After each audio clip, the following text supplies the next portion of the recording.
Allez, encore une nouvelle situation de proportionnalité.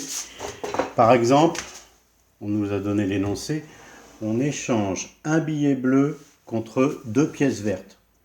Voilà, un billet bleu, ça vaut 2 pièces vertes.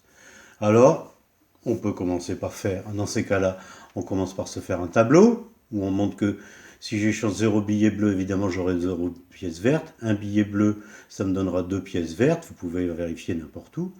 5 billets bleus, ça me donnera 10 pièces vertes. On ne sait pas pour 7, par exemple, je ne l'ai pas fait. On verra après pourquoi. Après, une fois que j'ai fait mon tableau, j'essaye de faire ma représentation graphique. Graduation régulière. Là, j'ai choisi en bas le nombre de billets. J'avance de 2 carreaux pour un billet. 1, 2, 3, 4, 5, 6. Je suis régulier, ça va. J'ai bien le 0 au croisement. Là, j'avance à plus petits pas parce que j'ai besoin de plus de passes, parce qu'on se doute que ça va grimper plus. Je suis bien régulier. Le 6, j'ai pas marqué le 7, mais sa place est là. Le 9, sa place est là. Tout va bien. Donc ensuite, je vais faire mes croix.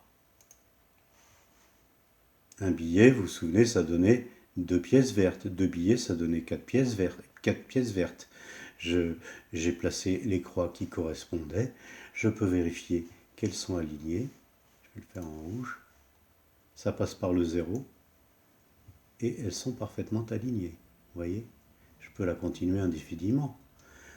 Ça a l'avantage de me permettre de savoir, par exemple, tout à l'heure, je ne savais plus ce que faisait 7 fois 2. Et bien regardez, on peut vérifier que 7 billets, clic, c'est bien sur la ligne du 14.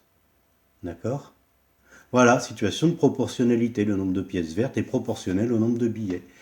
On regarde d'autres situations, un peu plus compliquées. Chaque tour de pédale en vélo me fait avancer de combien ? Eh bien regardez, un tour de pédale, 1,50 m.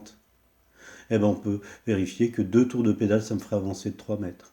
3 tours de pédale, j'avance d'1,50 m de plus, ça m'amène à 4,50 m, etc. Et graphiquement, c'est-à-dire rien qu'en regardant, je peux savoir que 4 tours de pédale, ça me fait avancer de 6 mètres. C'est une situation de proportionnalité, la preuve, ça fait une droite. D'accord ? On peut imaginer très très très très loin dans cette droite qu'au bout de 10 tours de pédale, j'aurais avancé de 15 mètres. On trouverait le 15, c'est sûr. C'est une situation de proportionnalité. Là, on pourrait la faire la même un peu plus compliquée avec 1,75 m, avec un vélo un peu plus performant. Ça donnerait une autre droite qui n'aurait peut-être pas la même pente. Je ne le fais pas. Je ne fais pas celui-ci. On va lire ensemble. Ce que c'est qu'une situation de proportionnalité, c'est des situations qui mettent en relation deux valeurs qui vont ensemble. Par exemple, les billets bleus et les pièces vertes. D'accord ? Ça se représente toujours par un tableau avec en haut la valeur numéro 1, par exemple les billets de bleu, et la valeur numéro 2, les pièces vertes. On passe d'en haut en bas par une multiplication, et dans l'autre sens, on place par la même division, par le même nombre. Ça s'appelle le multiplicateur. Et quand on en fait la représentation graphique, on tombe sur une droite. Là, c'est une histoire de grenouille qui fait des sauts, je vais vous la montrer. La grenouille qui fait des sauts. Voilà, quand elle fait un saut, elle avance de 20 cm. Quand elle fait deux, elle fait toujours les mêmes sauts, évidemment, sinon ça ne serait pas proportionnel. Quand elle fait 2 sauts, elle avance de 0,4 m, c'est-à-dire 40 cm. Quand elle fait 3 sauts, elle avance de 0,6 mètres. Attention, n'importe quelle situation n'est pas une situation de proportionnalité. Est-ce qu'on peut dire que notre poids est proportionnel à notre âge ? Sûrement pas, parce que ça n'avance pas toujours de la même façon, sinon on continuerait de grossir jusqu'à 80 ans. Heureusement que c'est pas comme ça. Et vous voyez que si vous regardez dans votre carnet de santé votre courbe de poids, c'est pas du tout une droite, ça n'avance pas toujours de la même façon.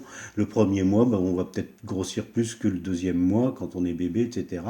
Et puis il y a un moment où on arrête de prendre du poids. Voilà, c'est pour dire que c'est pas toujours, ça se voit dans la représentation graphique, si on a affaire à de la proportionnalité ou pas.